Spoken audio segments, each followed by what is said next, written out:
Pessoal, não vamos esquecer de acionar o sino. Olá, combatentes do canal Arte da Guerra, tudo tranquilo aí, pessoal?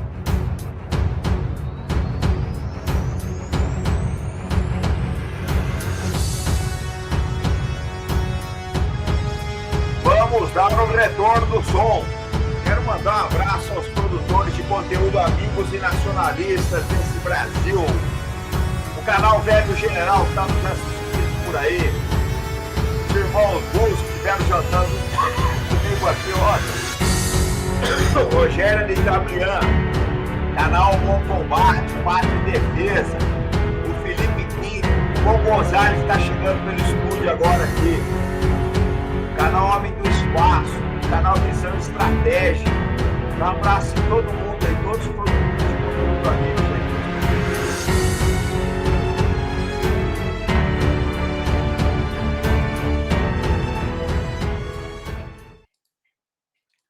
Grande Rubem, como é que você tá? Tudo bem? Tá me ouvindo legal aí?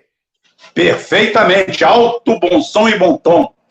Ô Rubem, você sabe que nesse negócio do YouTube só tem sacana, ainda mais no nosso grupo de produtores de conteúdo. Então o pessoal tinha te apelidado de Maia, porque você não foi numa live.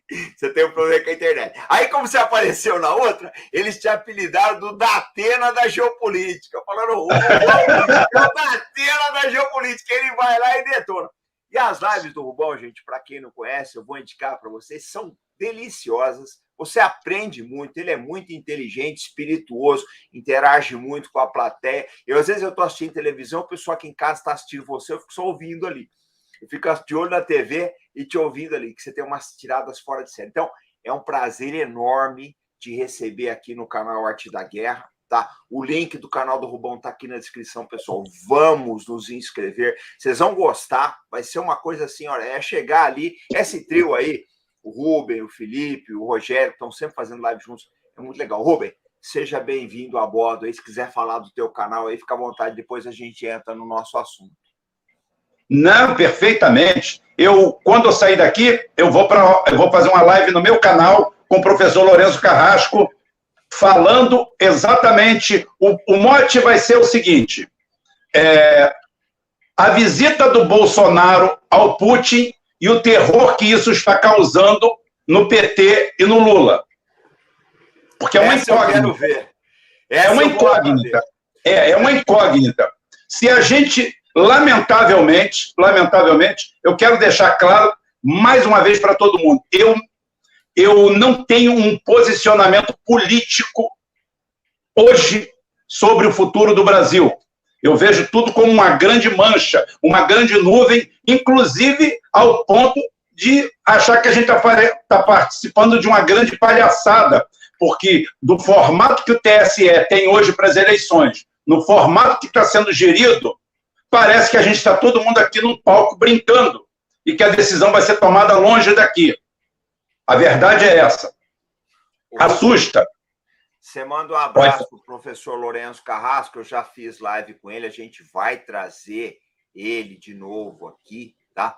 A gente vai trazer ele de novo, vai trazer você, o Itablian, o Felipe, a turma toda aí. Deixa eu te falar uma coisa, Rubem. Eu queria fazer uma pergunta para você, que sei que você é um cara muito antenado nesses assuntos, por isso que eu te trouxe nessa live. Né? Esse caso, a Wellington também, o Wellington Calazans, manda um abração para ele. Eu vi que vocês fizeram um trabalho sobre o metrô esses dias aí da Suécia, aí, né? Eu vi um trabalho aí. Deixa eu falar uma coisa. A minha dúvida com relação ao CDE é o seguinte: o final das contas, né? O objetivo de tudo, eu falo sempre aqui no canal, é a dona Maria do cafezinho, aquela senhora que vende cafezinho na escadaria do metrô, nas paradas de ônibus do Rio de Janeiro, tá? Aquele pessoal que está ali na Praça 15, pô, e na Uruguaiana ali ralando, tá? Ralando para vender as coisas aí. Esse é o core de tudo. Eu quero saber o seguinte: a OCDE vai beneficiar o brasileiro de baixa renda? Qual que é a tua visão de tudo? Agora é contigo. Liga a tua metralhadora. Não, absolutamente nada. Não vai fazer nada. A OCDE é uma continuação da OTAN. É um projeto de controle das elites. E eu não estou falando isso com aquela retórica, por favor, vamos parar com aquele ranço antigo de esquerda, direita. Eu não estou falando nada disso. Eu estou sendo pragmático. Se aqui fosse uma aula, eu pegaria o quadro e teria o quadro todo cheio de transparências e mostrando com números e gráficos a realidade. Quando você fala em Letônia, Estônia, Chile e outros países pertencentes à OCDE, tudo isso daí, isso é um processo de dominação econômica através da cultura.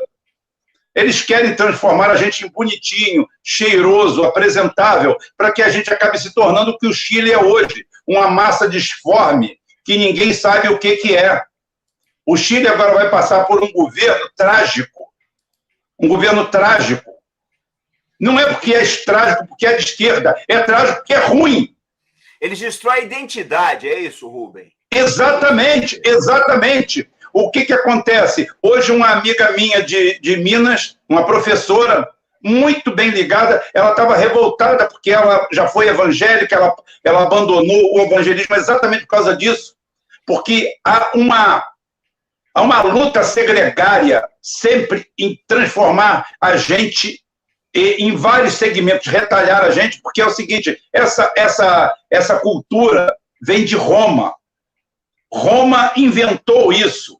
Roma, numa jogada genial, descobriu. As pessoas ficam vendo filmes romanos, filmes de época, e acham que Roma passou 900 anos em guerra. Não. Roma não passou 900 anos em guerra. Roma passou 90% desse tempo em paz absoluta, dominando todos os povos, fazendo o quê? Dividindo esses povos internamente. Porque quando você fraciona uma população, um segmento, você tem uma dominação muito fácil. A dominação da OCDE, ela se dá pelo processo midiático. Nós temos que nos tornarmos cheirosos, bonitos, fresquinhos, e temos que cumprir pautas econômicas para fazermos parte desse grupo, segundo eles, em trocas econômicas que não vão beneficiar nem a mim, nem ao senhor, nem a ninguém aqui. Absolutamente. Vai beneficiar quem? Os mesmos. Os mesmos. Grupos econômicos transacionais, transnacionais, que têm interesses em todos os lugares e que só visam uma coisa, o lucro. O lucro. E assim eles criam... O grande problema do Brasil hoje é um câncer chamado ONGs, que simplesmente sangram o Brasil o tempo inteiro, que tem uma narrativa comprada nas redes sociais, que por falta de regulamentação viraram um câncer também. A gente está usando uma rede teoricamente social aqui, mas altamente remunerada, porque o pouco que a gente consegue arrecadar nesses canais, eles levam quase tudo. É uma porcaria, as pessoas pensam que um canal dá lucro, dá fortuna. Os caras estão ficando ricos fazendo isso. Meu Deus do céu, vocês não sabem da realidade. Né? Vocês não sabem da realidade um terço. Então é o seguinte, tirando a colaboração, quando alguém colabora, pinga uma contribuição para aqui, eles levam 30%, sem fazer nada. A gente produz conteúdo de graça para eles, tá? E eles ainda ficam com a parte do lobo e tudo, e ainda nos censuram. É um negócio maravilhoso.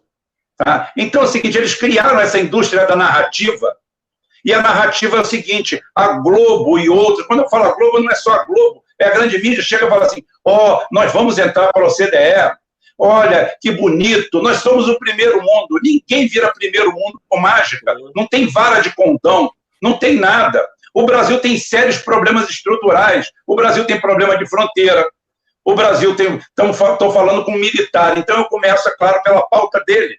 Tá? Nós não temos guarda costeira decente, nós não temos guarda fluvial decente, nós não temos nada. Enquanto as pessoas falam... Eu sou oriundo da esquerda, eu nasci, cresci ideologicamente na esquerda, mas sempre cresci com o cérebro aberto, sempre. E quando o negócio ficou ruim demais, eu falei, é isso que virou? É isso aí? Pelo amor de Deus, eu não vou ficar mais nesse mangue. Isso é um mangue. Eu não vou ficar do lado de Manuela Dávila, de Jones Manuel, eu não vou ficar do lado dessa gente. Esse pessoal fede. Esse pessoal não tem nenhum interesse no Brasil.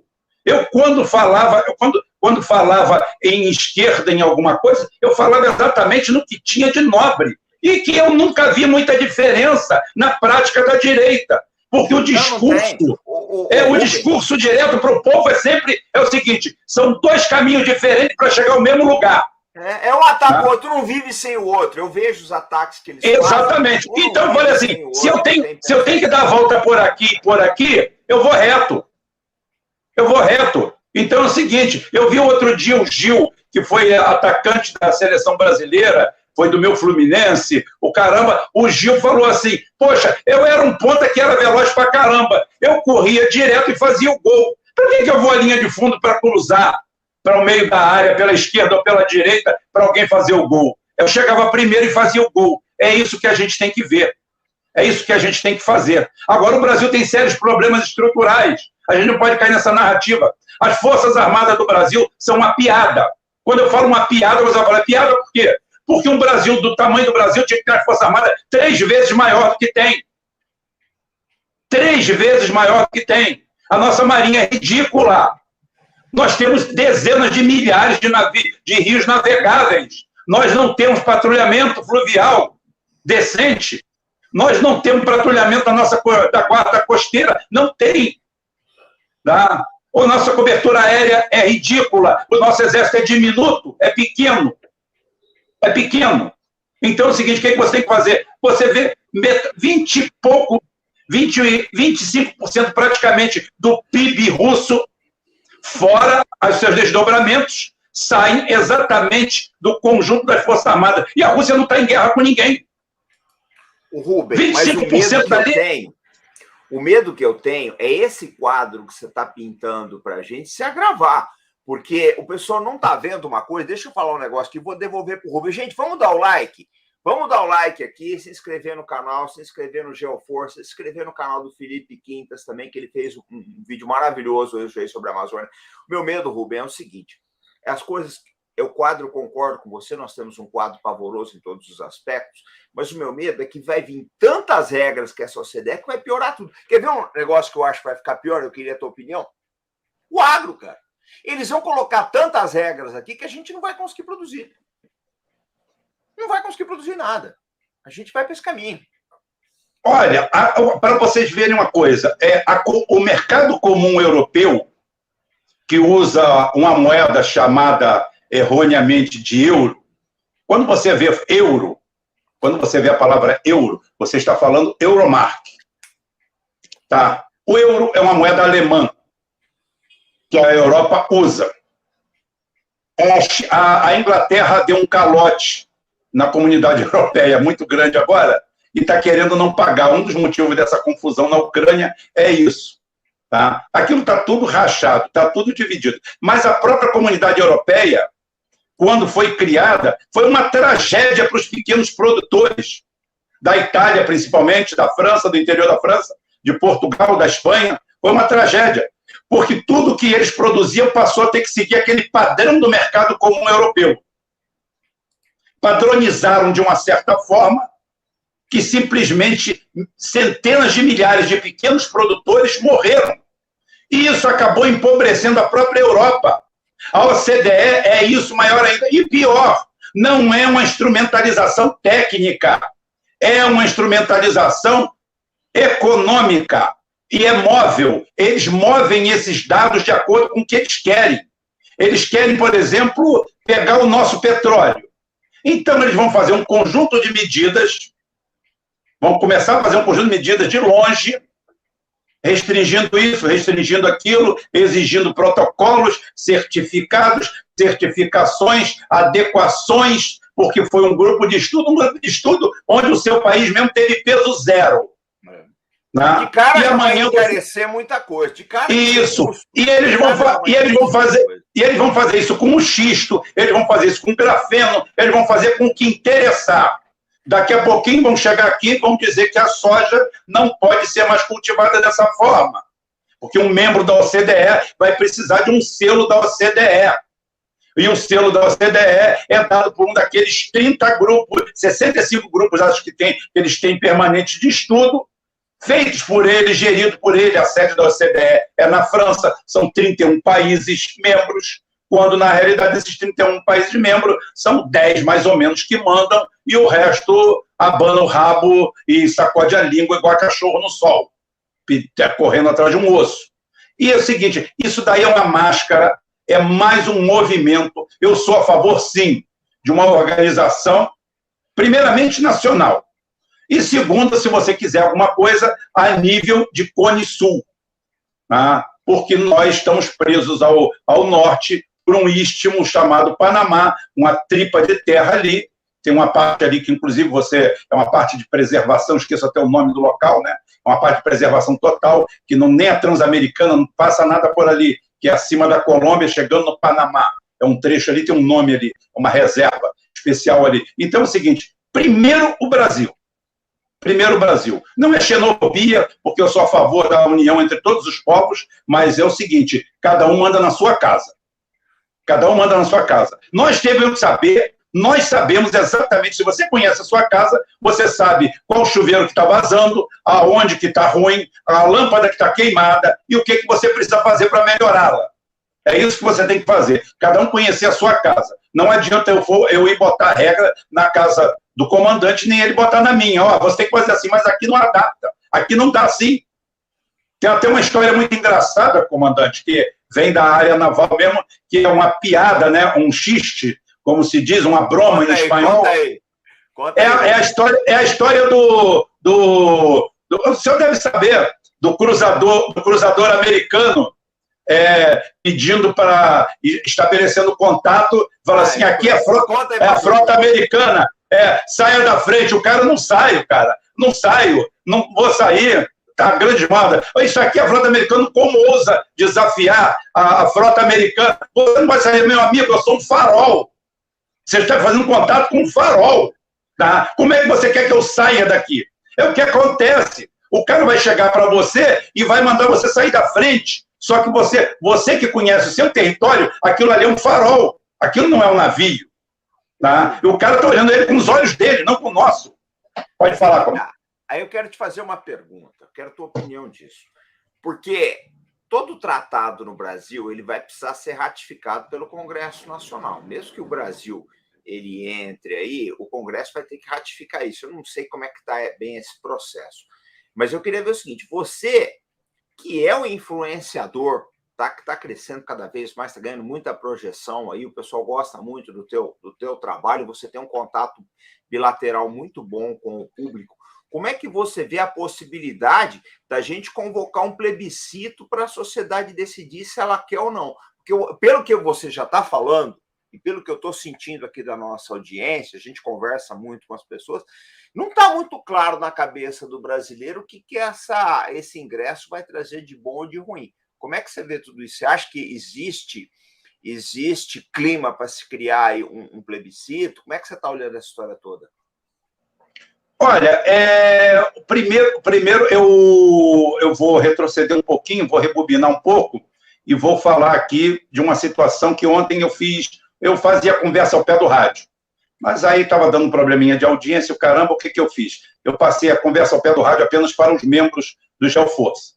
Mas só que eu não fiz nenhum conteúdo secreto, eu falei e eu dei meus pêsames ao Ciro Gomes. Ao Lula eu não dou mais porque eu não preciso mais dar. Tá? Eu dou ao Ciro Gomes porque o Ciro Gomes, como não foi presidente do Brasil ainda, ele merece meus pêsames. Quando ele, como professor de direito, vem a público e diz que o presidente da República desafiou o STF. O Ciro Gomes deveria ter um pouco de vergonha na cara, de dignidade. Estou falando aqui, eu votei no Ciro Gomes na última eleição. Eu abri o canal trabalhando, ajudando ele, coisa que eu não faço mais. Hoje, meu canal, eu posso votar em quem eu for. Eu não vou pedir voto para essa pessoa, de jeito nenhum. Eu quero um canal de análise, fria, para que as pessoas cheguem lá e encontrem honestidade. Mas o Ciro Gomes foi de uma desonestidade tão grande que a gente sente medo de qualquer movimento.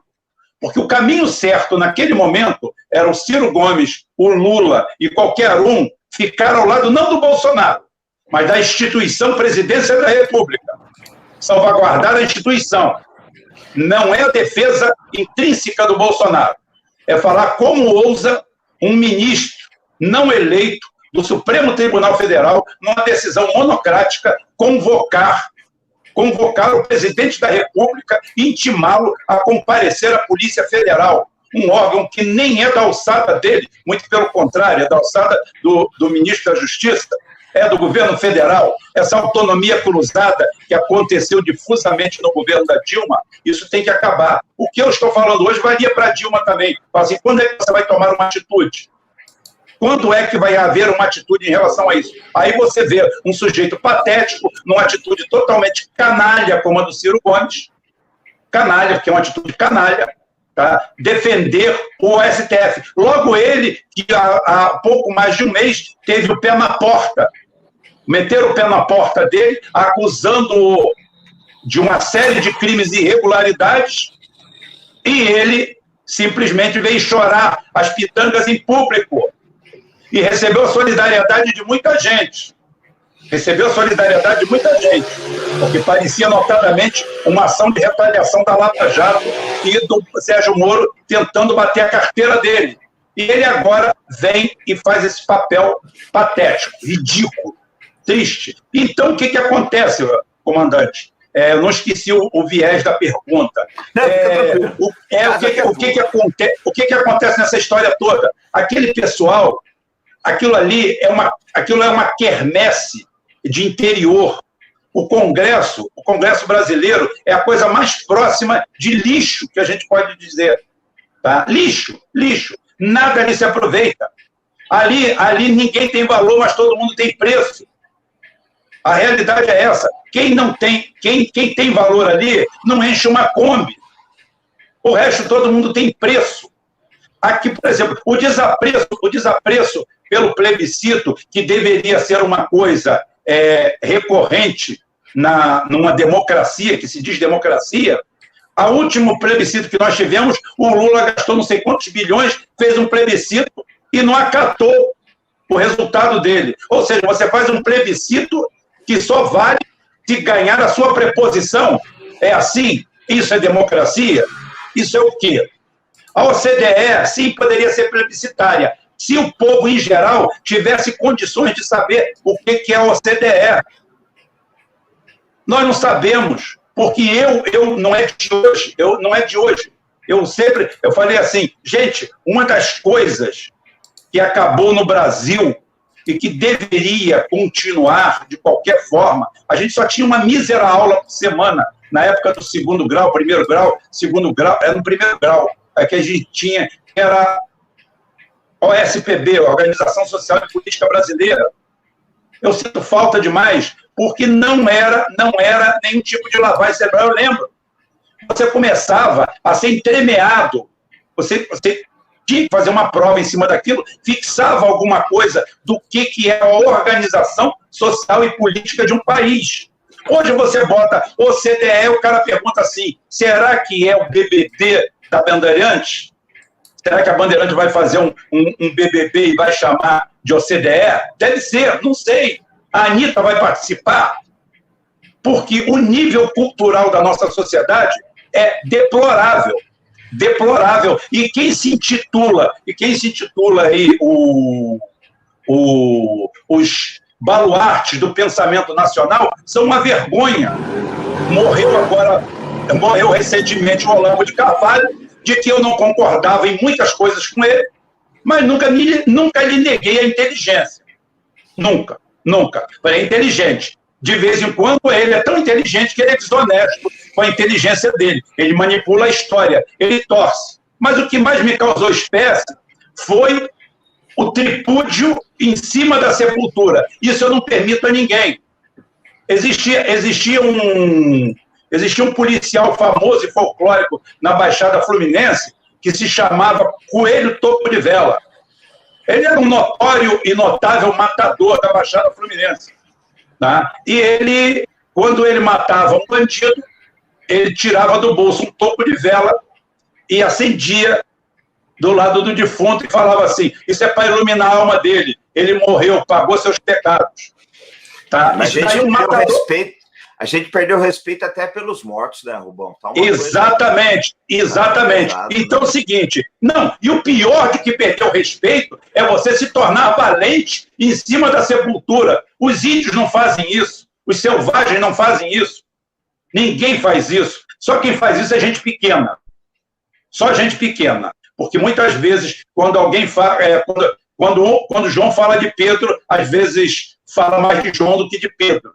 Né? Então você tem que ter esse negócio. Eu vi todos os negócios. Olha, você tem problemas com o cara, vai lá e resolve. Você vai lá e resolve. Ganha do cara dele na retórica. Se a briga de ideias, ganha na retórica. Agora não espera morrer para fazer isso, não. Faça em vida. Porque aí a pessoa tem como se defender. Porque isso é uma canalice muito grande. Por isso que eu acho que hoje o plebiscito no Brasil é uma coisa que as pessoas nem sabem o que vem a ser. E quando vier o plebiscito, vai aparecer o Barroso como juiz executivo. Eu nunca conheci na minha vida, na história, da minha recente história, tá? Desde que eu me tornei gente, um juiz executivo. O que é o juiz executivo, Rubem? É o cara que senta na cadeira do TSE e fala assim, eu vou fechar o Telegram. Pô, peraí. Você é juiz, você é o ministro, você é o juiz máximo do TSE. Não te cabe isso, te cabe ficar sentado esperando, sim, que o comandante Robson faça uma petição e fale assim, olha só, eu estou apresentando provas aqui, eu entro com uma ação eleitoral pedindo o fechamento do Telegram. Ele vai apreciar, porque um juiz fala nos autos, ele vai apreciar e vai deferir ou indeferir aquele pedido, ou vai pedir uma investigação complementar, ou vai mandar para o Ministério Público. É isso, é assim que se move uma ação.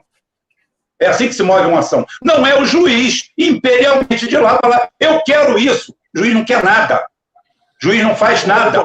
Mas aí que tá. Aí que eu queria a tua opinião nesse caso. Você não acha que o que acabou empoderando o STF foi o Mensalão e a Lava Jato? Porque, olha, o Oni Tablier, ele sempre fala uma coisa que é uma grande verdade, né? O STF impediu o Lula de tomar posse como ministro da Casa Civil da Dilma. Depois ele impediu a Cristiane Brasil de assumir um cargo no governo Temer. Aí impediu o Bolsonaro de nomear um delegado, agora quis obrigar o Bolsonaro a depor presencialmente. Quer dizer, a gente vê o seguinte, que o STF distribuiu chicotadas à esquerda e à direita, e a gente não vê o universo político se mobilizar para dar um basta nisso, porque, na verdade, o dono do controlador do poder mesmo é o universo político. Você não acha que tá faltando, que os políticos estão se eximindo um pouco do papel? Como é que você vê isso tudo? Totalmente. Eu acabei de citar o exemplo do Bolsonaro. O caminho certo eram todos os presidenciáveis falar assim, alto lá, espera aí. Porque hoje é o Bolsonaro, amanhã sou eu, o Ciro, que estou eleito, e está acontecendo isso. Eu sou o Lula. Não. O interesse imediato, a coisa comezinha, o interesse pequeno, o interesse pela caneta, o interesse por interesses pequenos e sórdidos é muito maior do que isso tudo. Ou seja, é o que eu repito todo dia no meu canal. A guerra é por Brasília, não é pelo Brasil. É pela aquela quantidade. Eu vi outro dia o cara, a esposa do general tal está no conselho de Itaipu. É uma vergonha. É uma vergonha o quê, filho? Me explica o que é uma vergonha. Ela está no conselho de Itaipu ou Itaipu tem um conselho desse nível? Por quê? Porque você quer tirar a esposa dele e botar a sua? É isso? Você não está lutando para que aquele conselho seja enxugado, você não quer. Ela está entrando dentro de uma estrutura que já existia. Não estou aqui julgando se é boa ou ruim ou o que seja. Eu só quero dizer que é o seguinte, a sua luta é por isso aí, é pela nomeação. A esposa do Chicão, a Eva Schiavon é uma enfermeira de UTI que fez um curso daqueles de Unisquinas, passou de administração e virou uma sumidade. Chegou a ser a secretária nacional de segurança, esqueço o cargo agora, não esqueço o cargo. Ela que era responsável pela nomeação e promoção de todos os militares brasileiros. A mulher enfermeira, Eva Schiavon. A mulher ocupava 4 cargos no governo da Dilma. Tá? Assim, é fácil ser comunista. Não estou falando nada contra comunista, contra fascista, eu não quero entrar nessa seara. Mas é muito fácil você ter um discurso desse. É muito fácil, como eu falo, o MST, você é contra o MST? Eu não sou contra o pobre que está lá embaixo da lona. Ele é um desamparado, ele é um usado. Eu tenho, sim, contra os dirigentes que são CEOs, que moram em condomínio de luxo de São Paulo, do Rio, de Brasília, que viajam de primeira classe. Tá? Ninguém aqui é aquele seringueiro que morreu lá no Acre, em Chapuri, com um tiro de 12, porque tinha acabado de falar com a rainha da Inglaterra, chegou de viagem, mas dentro de casa, o Chico Mendes. O Chico Mendes acreditava naquilo ali, certo ou errado, ele acreditava, que ele morava num casebre que não tinha banheiro em casa. Quando ele saiu para ir ao banheiro, tomou um tiro de 12 e foi morto. Isso não vai acontecer com o Chicão, nem com os membros do MST, porque eles moram em condomínio de luxo, que devem pagar 5 a 10 mil por mês só de condomínio, porque tem segurança, tem isso, tem aquilo tudo. Então é o seguinte, a gente vive uma verdadeira farsa. A gente vive uma verdadeira farsa. E todo mundo é culpado por isso. Quem destruiu o Brasil, a última pedra para destruir o Brasil se chama Lei 12.850, de 2 de agosto de 2013.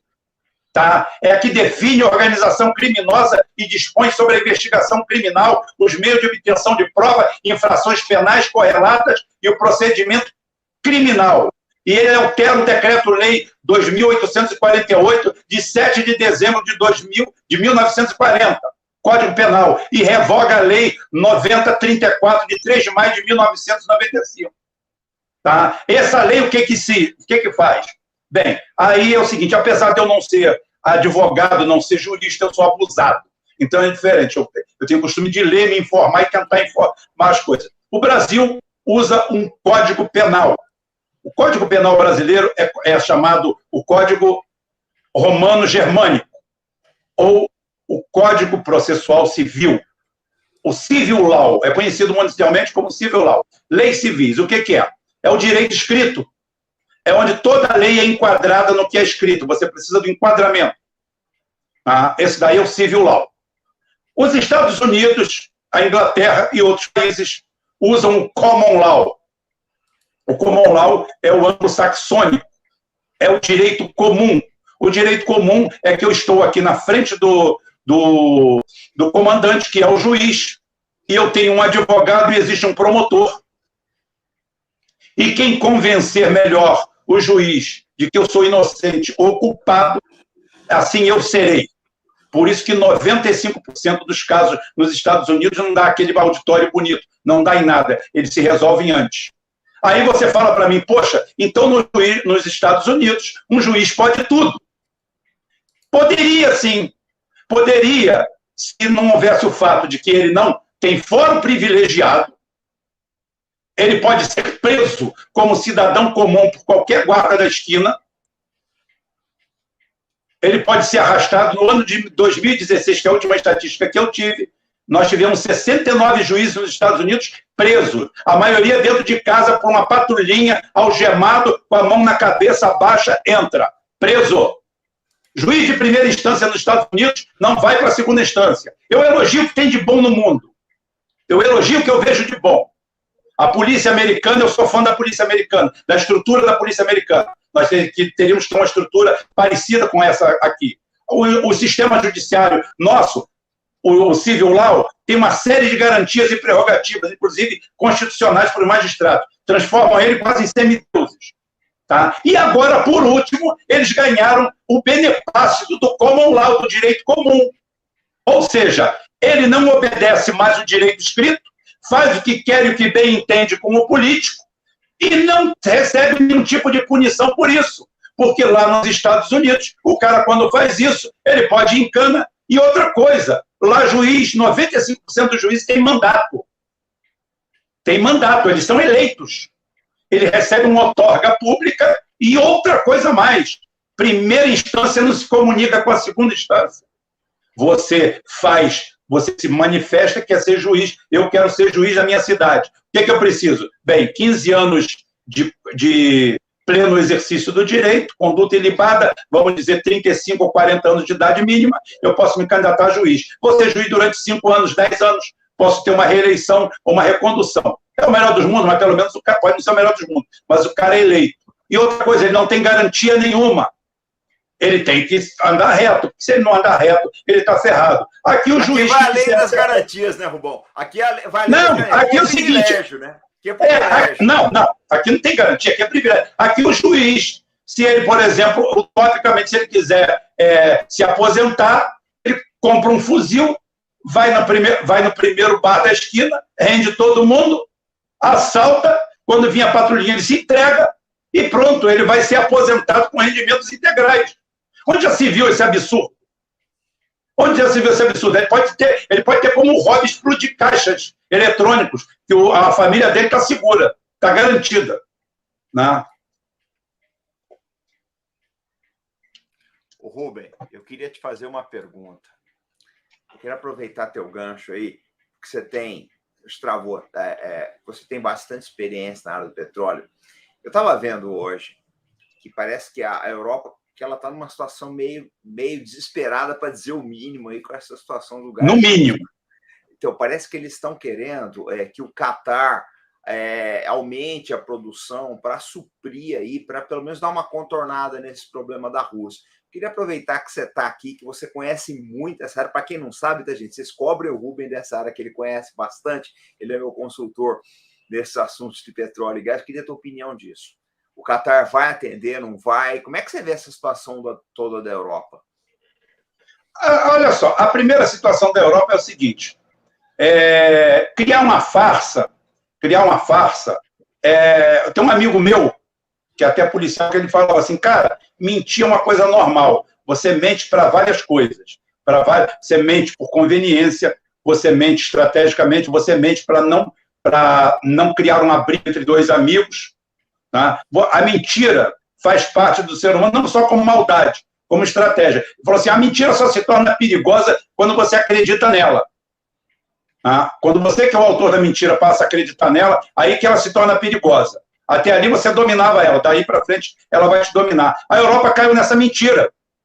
A Europa caiu na conversinha que catavento, que bicicleta elétrica, que carrinho da Tesla ia resolver todo o problema. E o pior de tudo na Europa se chama balanço térmico. Balanço térmico é você manter aquela desgraça. A Europa sofre de um mal brabo. Por exemplo, o verão deles é quente. O verão deles, apesar de curto, é quente. Muitas vezes em Berlim dá 40 graus. As pessoas não acham, não sabem disso. Mas às vezes o cara está lá. É comum até o pessoal se banhar em praça pública, em chafarizes, mergulhar naquele negócio lá, porque o negócio é feio. Agora, o inverno é longo e extremamente frio. E apesar da falácia, outra falácia que um dia a gente fala sobre ela, inclusive acho que tem que trazer o Ricardo Felício, não sei se o senhor já trouxe, tá? Vamos trazer de novo. O professor já esteve aqui com a gente, mas vamos trazer de novo. Tá na hora. Quando trouxer, me chama que eu gosto dele. Não, a gente vem sim. Então é o seguinte, o que acontece? O aquecimento global transformou a Europa no inverno mais frio, provavelmente, dos últimos 146 anos. Então é o seguinte, o que acontece? Precisa de aquecimento. Você vai trazer petróleo, você parou de ter usina nuclear, a Alemanha caiu na história, no conto, no engodo, fechou várias usinas nucleares, e agora você vai trazer petróleo do Catar. Primeiro que a principal fonte de energia, até menos poluente, é o gás, não é o petróleo. Se você pega esse gás, liquefaz ele e bota em navio, de cara, você já dobra o preço dele. O fator sempre, a equação, o sine qua non sempre é econômico. Tá? O famoso VTE, Estudo de Viabilidade Técnico-Econômica. Isso daí faz tudo, desde comprar a quentinha do rancho até comprar o petróleo que toca o navio. Então, você tem um sistema chamado EVTE.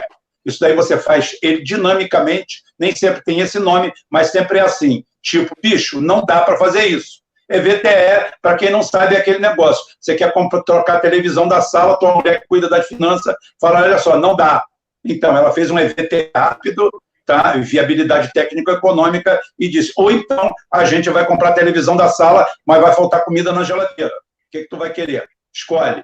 Então, a televisão, tu vai ver Netflix, ou então tu não vai comer. Então, escolhe. É exatamente isso. O Catar fica bonito no mapa. Quando você vê... O planisfério é a coisa mais linda do mundo. No planisfério tudo é bonito. Né? Você olha aqui, o Catar está aqui, a Europa está aqui, você pede mais petróleo para ele, tá bom. Só que isso daí é a história dos tartarugas fazendo acampamento, fazendo piquenique. Vamos fazer um piquenique? 3 semanas depois, outra responde, boa ideia. Genial, responde outra uma semana depois. O cara tem essa piada aí, que não dá nem para contar, que tem 1 quilômetro e o cara simplesmente leva 50 anos para as tartarugas fazer um negócio, fazer um piquenique. Por quê? Porque não é tão fácil assim. Você não pega gás de um lado para outro e coloca. Você precisa de um gasoduto. Por isso que tem o Nord Stream lá, que a Rússia botou ali para dar tesão na Europa. Olha só, eu te entrego aqui barato, olha. E aí, vai, olha aí, ó. Aí você está olhando, você passa todo dia e vê a etiqueta, o preço baixo. Fala assim, porra, aí vem os Estados Unidos do outro lado do mundo, querendo dar pitaco, fala, vocês não usam isso, não. Se é fácil para você falar isso, né? Está faltando na sua casa? Não. Ó, segura a onda aí que nós já estamos chegando. Esse negócio de reforço é fogo, em trincheira. Né? Chega uma hora que o pessoal fala assim, olha, vamos debandar porque vai morrer todo mundo aqui. Né? A insubordinação tem um limite, a subordinação tem um limite. Tá? Então é o seguinte, o que acontece? Não é fácil assim, é uma logística totalmente diferente. Primeiro que se você queima gás, você não adianta levar petróleo. Se você queima petróleo, você não adianta levar gás. Onde você leva gás, você não leva petróleo. Onde você leva petróleo, você não leva gás. A realidade é que a Europa está na mão da Rússia e não quer admitir. Quer passar para o sonho aleatório, e o Putin sabe disso. O Putin está sentado no trono dele, quieto, sem falar nada, sem emitir uma palavra. Nada. Por quê? Ora, Catar aonde? Não tem. Catar fica lá no 5º, no 6º dos infernos. Tem que passar pelo canal de Suez, tem que atravessar um problema seríssimo de distribuição. Se você for fazer um gasoduto, leva 2 anos para fazer. E até lá você faz o quê? Você pede um tempo para o inverno? Falou, inverno, você não vem o ano que vem, não, que a gente está fazendo aqui um gasoduto para resolver um problema aqui. Ou então vai chegar para a Rússia, começa a fazer o negócio, a Rússia vai e arrocha o preço, ou fecha. O pessoal não vê que, geopoliticamente, a Rússia, se quisesse estrangular a Europa, já tinha feito isso agora. As relações da Rússia com a Alemanha são muito melhores do que as pessoas podem pensar. O mercado alemão, o maior comprador de carros, da Mercedes é a Rússia. É o país que individualmente compra a maior parte da produção. Da Alemanha é a Rússia. Então, é o seguinte, são parceiros comerciais, estão ali do lado. Não é simples assim, não. Isso daí é mais uma falácia de quem não entende do mecanismo do petróleo no mundo. Ô, Rubão, mas aí que tá, aí que eu queria saber de você. Dá muito, lógico, não precisa falar em números, porque eu não te preparei para isso aí e tal, você não precisa saber de cabeça isso. Mas dá uma diferença muito grande no preço desse gás que o americano oferece, que vem de navio, para o gás que vem do gasoduto, o gás russo, dá uma diferença significativa de preço? Absurda. Porque uma coisa é você pegar é a mesma coisa. O seu sítio fica a 2 quilômetros da minha casa e eu tenho um cano que leva até lá. Ou então a gente corta o cano e a gente pega um carro-pipa e leva essa água até lá. Não tem como não ser muito mais onerosa. Você tem toda uma logística desestruturada, você tem que ter unidade de bombeio, unidade de transporte, unidade de descompressão. Você tem que ter toda uma logística direto para aquilo ali, diferentemente que quando você tem o gás, quando você tem o que a gente chama de city gate, né, chamado city gate, tá? É a ponte da cidade, aonde você ali já tem as empresas acopladas àquilo ali. Aqui em São Paulo, no Rio, tem aquele ramal de gás que já vai na distribuição. É o mesmo que abastece os postos. Por exemplo, aqui no Rio de Janeiro tem algumas cidades que tem gás, mas é só para servir o público, que tenha carro de gás. Custa o preço da gasolina, porque tem que ser um caminhão que leva o gás até lá. Agora, quem recebe pela tubulação da SEG, da Companhia Estadual de Gás, no convênio com a Petrobras, recebe ele por um átimo desse valor, porque custou fazer a linha. Depois que a linha faz, ela é praticamente perene. Vai levar ali 100 anos, 150 anos no mesmo lugar. Diferentemente de você pegar um pé de borracha, um caminhão, botar na pista, pagar pedágio e voltar, motorista, é isso, aquilo, unidade de bombeio, acabou. O preço não tem como concorrer. Não tem. Só se você subsidiar. Mas mesmo que subsidiar, alguém vai pagar, né, Rubem? Não existe almoço grátis. Não existe almoço grátis. Vamos dar o like aí, pessoal. Vamos dar o like. Rubem, eu queria saber outra coisa também, dentro desse assunto todo de OCDE, economia que nós estamos conversando. Hoje saiu um artigo do professor Ives Gandra Martins, alertando, né, no Jornal Estado de São Paulo, alertando para a cobiça sobre a Amazônia. E ele abriu o verbo mesmo, ele falou que essa palhaçada toda que estão fazendo na Europa aí sobre o desmatamento, na verdade, é para poder jogar o nosso agro lá embaixo para ficar competitivo, porque o europeu não consegue competir com o nosso agro. E eu queria que você comentasse isso, que você falasse sobre essas pressões ecológicas aí, essa palhaçada toda que vem para cima da gente aí, que nos prejudica bastante. Perfeitamente. O principal artífice disso tudo se chama França. A França é a nave de proa. Mas por que a França é a nave de proa? Porque nos últimos 15 anos, a França perdeu 80% da influência que ela tinha na África. 80% na África. Então, a França precisa de novas colônias para viver e explorar esse pessoal. Eles precisam explorar colônias. E o Brasil, hoje, é a colônia da vez. A França topa trazer a Europa junto, contanto que ela seja gerente. Não é à toa que você vê o Macron fazendo o que faz, porque eu fiz uma pergunta no meu canal, foi muito engraçado, né? Falei assim, qual o país que tem a maior fronteira com a França? Falei, se vocês entendem de geografia, então me digam qual o país que tem a maior fronteira contínua com a França. Aí o pessoal, a Espanha, né? Que você olha assim embaixo, você vê no mapa, não. O país que tem a maior fronteira com a França é o Brasil. Exatamente, por causa da Guiana. A Guiana francesa é considerada um esclave francês. A França não abre mão da Guiana. Mas por quê? E ela quer tomar conta de toda a floresta amazônica, sendo ela gerente da boca, porque ela já tem uma base aqui. E vão criar subterfúgio de tudo quanto é lado. Por isso que eu sou a favor do seguinte, ONG é para cuidar de alimentar gato, vermifugar cachorro, cuidar de criança de rua e velhos sem teto e sem amparo. ONG que se mete em assunto privativo do Estado tem que ser enxotado. E outra coisa, ONG que recebe a verba pública, se está escrito ali, organização não governamental. Organização não governamental é eu, tu, ele, nós, eles. A gente se junta, pega cada um, mete a mão no buraco de pano, tira um qualquer, vamos ajudar aquilo ali, vamos. Isso é uma ONG. Não, vamos lá no governo pegar. Ué, se a organização é não governamental, como é que a gente vai pegar a verba do governo? Que porra é essa? É organização não governamental ou é uma organização governamental? Se é uma organização governamental, para que precisam de vocês? Né? É uma patifaria, é uma criminalidade, é um processo criminoso tão grande que um dia a gente vai falar aqui sobre OS.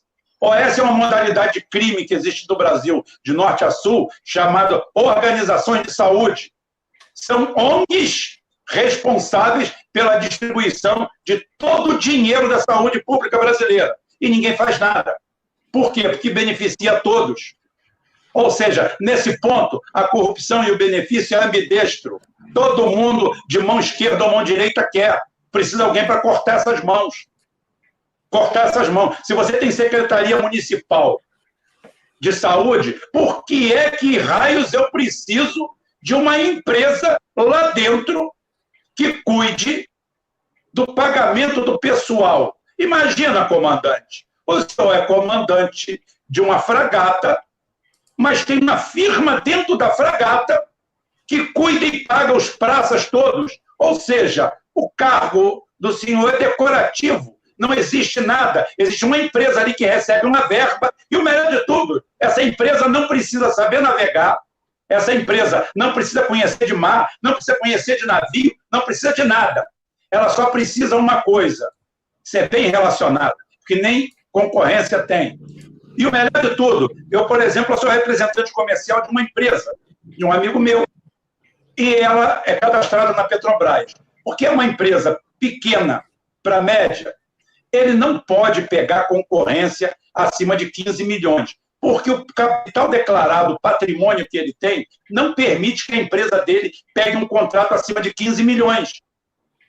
No entanto, o governo federal deposita até 300 milhões de uma vez dentro de uma OS, que é um escritório de 3x4 alugado com uma secretária, sem nenhum patrimônio, sem expertise, sem conhecimento, sem nada.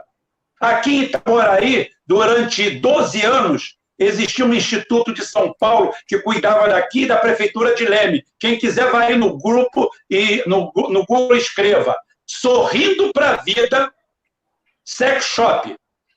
Escrevam essas tags dentro do Google. Vocês vão descobrir que uma OS que cuidava de milhões, dezenas de milhões de reais, funcionava dentro de uma loja de sex shop. Né? É isso que é o dinheiro público brasileiro. E não adianta que passou direita, passou esquerda e todo mundo, ninguém viu. Ninguém cuidou disso. Por quê? Porque, lamentavelmente, as pessoas têm um caráter um pouco bem falho. O Rogério está aqui. Rogério, um grande abraço. Está falando para a gente não esquecer de assistir, gente, o debate de sexta-feira, tá, do governador Requião. Vamos assistir, está lá no canal do Rogério Anitablião, onde eu fiz um corte, coloquei o link lá também. E hoje, pessoal, preciso lembrar que o Felipe Quintas, ele fez um vídeo muito bom sobre a questão do Pirara, tá no ar, tá? A gente quer inclusive, mais para frente, fazer uma mesa redonda sobre isso daí. Foi uma operação sacana que a Inglaterra fez usando uma ONG e tomou 19 mil quilômetros quadrados do Brasil. O Felipe Quintas contou essa história hoje. Então, vamos dar o like, vamos ajudar o canal, pessoal. O Rubem, deixa eu te fazer outra pergunta aqui. Eu vou aproveitar a oportunidade. Espera um pouquinho, deixa eu só ver aqui que entrou uma pergunta aqui que eu quero passar para você. Espera aí, espera um pouquinho. Espera um pouquinho. Eu quero saber o seguinte, uma outra visão tua também que tem bastante experiência nessa área. Com os aumentos que estão havendo no combustível aí, tá? Que é bastante polêmico isso, se a Petrobras deve liberar, se o governo tem que agir em cima disso ou não. Você acha que o preço do combustível vai ser um determinante agora nessas eleições para 2022? Você acha que isso vai impactar a sociedade, vai impactar o voto? Que o peso da economia vai impactar muitas eleições? Como é que você vê isso? Eu acho que sim, porque o Brasil é um país eminentemente rodoviário. O Brasil, apesar de ter mecanismos para driblar isso, investiu muito pouco nisso. Inclusive, eu aponto a favor do governo Bolsonaro nesse momento o fato da desregulamentação das ferrovias. É um impacto positivo, porque você não está precisando muito mais de burocracia. Se você tiver alguém pronto para investir, eu acho isso legal. Isso que é o bonito da privatização. Privatização, a gente privatiza o vão, não a ponte. Se a ponte é sua, você não tem que privatizar para ninguém. Né? Então é o seguinte, privatizar a ponte todo mundo quer, vão ninguém quer. Então, há um processo de privatização dos vãos. Ou seja, se você quiser fazer uma ferrovia de 150 quilômetros, você pode fazer. Você basta apenas aprová-la e fazer. Isso daí é muito bom, isso é muito interessante. O problema todo é que o Brasil é um país movido a petróleo. Apesar de termos hidrelétricas, nós não precisamos normalmente, de combustível para gerar energia. Mormente. Precisamos até. Mas a gente tem esse hub de energia elétrica baseado em cima. É bom, a gente precisaria de pelo menos umas 17 usinas nucleares para a gente ser totalmente independente, para a gente ter uma situação, uma condição legal. Energia nuclear é segura, extremamente segura, já provou que é segura, até nos acidentes piores que existiram, se mostrou um nível de segurança bem alto. Até em Chernobyl, o nível de segurança foi muito mais alto do que se pensa com a tragédia que se deu. E todas as duas aconteceram pelo mesmo tipo de falha, que não pode falhar. A gente que trabalha na indústria, quem trabalha, sabe o que é um sistema redundante. Então é o seguinte, você precisa apenas ter um sistema trirredundante para você nunca ter um acidente na energia nuclear. Agora, a gente depende do petróleo. A política de preços, o preço de paridade de importação é um crime. É um crime, é uma canalice, é uma bandidagem muito grande, feita pelo governo de Michel Temer e mantida pelo Paulo Guedes. Tá? O Bolsonaro para mim, ele tem uma situação assim surreal. O Bolsonaro é um presidente que ele é odiado pela mídia, pelo que ele tem de melhor, e ele, pelo menos, esquecem dele e não criticam o que ele tem de pior. Né? O que ele tem de pior é exatamente a manutenção dessa equipe econômica. Mas o mercado bate palmas. A dona Dilma não levou o seu Paulo Guedes porque ele não quis. Ela preferiu lá o Joaquim Levy, do terceiro escalão. A dona Dilma começou a vender os campos maduros da Petrobras. A dona Dilma começou a desativar as unidades marítimas. Começou todo esse processo. Fora sem eu falar da história da Lava Jato, que aí eu levaria um dia. Qualquer hora dessa, eu venho aqui só falar da Lava Jato. Pode deixar.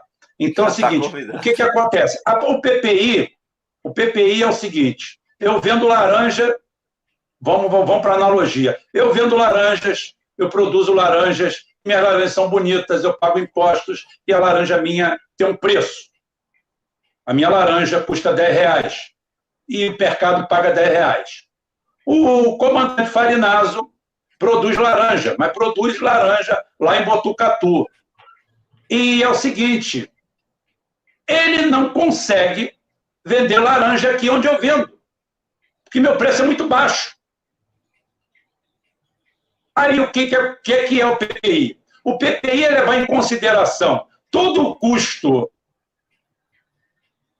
do comandante, custo de frete, custo rodoviário, custo de seguro, tudo, trazer tudo aqui e botar ele do meu lado. E falar assim, o preço da laranja tem que ser 15 pratas. E com 15 pratas, o coronel vende. E eu, que produzia a 10, vou ganhar 5 também. Para mim, que estou aqui na posição, está ótimo. Porque criou-se uma lei onde eu vendia por 10 com lucro e agora eu vou vender por 15. Mas agora o comandante ganha também. O comandante entrou no mercado.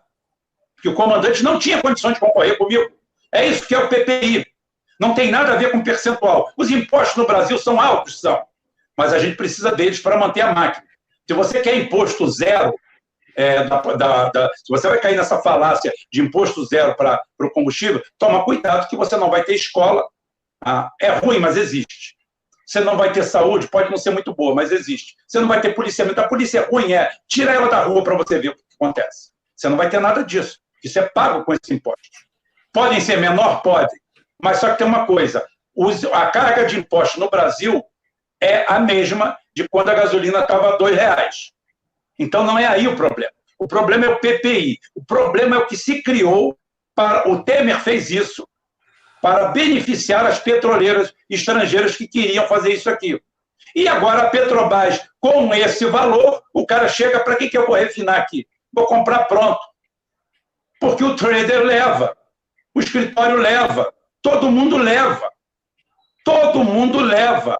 E quando você fala em importação de petróleo, você fala em milhões de barris, em centenas de milhões de reais. Qualquer 1% legal numa transação dessa, qualquer 0,25% de uma transação dela, é dinheiro a rodo. O Brasil, quando importa todos esses combustíveis refinados para o Brasil, todo mundo paga. E todo mundo recebe de forma legal. Legal. Tá? O cara está lá, o trader pegou lá, chegou lá, o cara chegou, pegou, o meu escritório vendeu 50 milhões de barris para o Brasil esse mês. Vai receber o dele certinho lá. Legalzinho, bonitinho. Que tem sócio nisso aí, no poder público? É claro que tem. É claro que tem. Quem são? Não sei. Se soubesse, também não falaria. Tá? Quem são? Não sei. Claro que tem. E é uma operação totalmente legal. Como é que você para o seu parque de... Você comprar o que você não tem. O maior negócio é agora. A Landulfo Alves foi privatizada. Venderam a Landulfo Alves. Tá? A empresa que chegou falou assim, eu não abaixo o valor do meu combustível. Olha, nós vamos ter novas empresas para melhorar o preço e a concorrência. Bem, melhorar o preço e a concorrência, você vendendo o que é seu para os outros, manda o cara montar uma na esquina. Quando caiu a lei do petróleo, quando mudou a lei do petróleo, quando Fernando Henrique, em 96, tirou o monopólio da Petrobras, eu, na época, eu era supervisor da Petrobras, embarcado, eu falei assim, nem em 50 anos ninguém vai criar e vai montar uma refinaria no Brasil, porque uma refinaria precisa de 50 anos para você desempatar o capital. Ela tem um custo de implementação muito grande. Ninguém quer montar refinaria no Brasil. Refinaria é coisa para otário, petróleo é coisa para esperto, mas refinaria é coisa de otário. Precisa de 50 anos para você tirar o investimento. E não deu outra.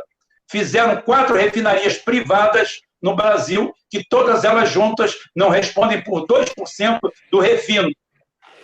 Ou seja, na realidade, produzem 2 baldes por dia, ou um pinico. Quem quiser usar a medida, usa. Então, é o seguinte, o Brasil continua com capacidade. E hoje, quase 50% do nosso parque de refino está parado, provocando desemprego, provocando uma série de coisas por causa desse maldito PPI. Claro que isso vai pesar. Se o Bolsonaro romper com isso, e se o Bolsonaro dar um cavalo de pau nessas situações que nós falamos aí, eu não tenho dúvida que ele se reelege. Ou reelege alguém. Ou elege alguém que ele escolher. Tá? Não tenho dúvida nenhuma. Agora, pelo caminho que vai, o povo está entre a cruz e a caldeirinha. O povo é um pouquinho mais sábio. As pessoas se perguntam por que elegeram o Bolsonaro, o fascista do Bolsonaro, Bolsonaro fascista. Cara, velho, eu tenho um ódio tão grande. São 2 palavras que eu tenho ódio. Comunista e fascista. São todas elas mal empregadas. Não tem comunista, tem oportunista. Eu já fui chamado das duas. Adjetivo. Você quer xingar um cara do lado de lá, você quer xingar um cara, você chama ele de comunista, ou então chama ele de fascista. Hoje eu vi aquele Jones Manuel publicando um negócio, eu levei até no Twitter. Falei, cara, um cara desse tinha que tomar uma coça de gato morto até o gato miar. Ô, Rubem, deixa eu só falar um negócio para você. Que a gente vai entrar agora na live do Clube de Canais, e tem a tua live agora às 9h30. Então, vou pedir para você falar do GeoForce, que a gente vai te trazer outras vezes aqui. Então tá jóia. Bem, gente, daqui a meia hora eu estou entrando no ar. Meia hora agora já dá uns 25 minutos, já 25 minutos. 25 minutos. Eu vou estar no ar com o professor Lourenço Carrasco, que é uma pessoa extremamente, uma pessoa cordata, uma pessoa muito bem informada, é um professor de geopolítica, falando exatamente, abordando o momento atual. Muito do que a gente falou aqui, a gente vai estratificar e falar lá, e principalmente, da minha parte, fazer porque eu gosto de jogar.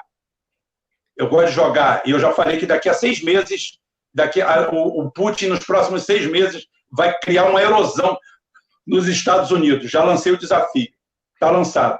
E a gente vai falar exatamente do que pode vir da visita do Bolsonaro ao Putin. Eu gosto que as pessoas falam assim, não vai acontecer nada. Eu falei, olha só, se você já falou que não vai acontecer nada, nem precisa assistir. Não tem problema nenhum. Eu vou dar as possibilidades. Uma entre elas não acontecer nada. Eu vou dar essa possibilidade.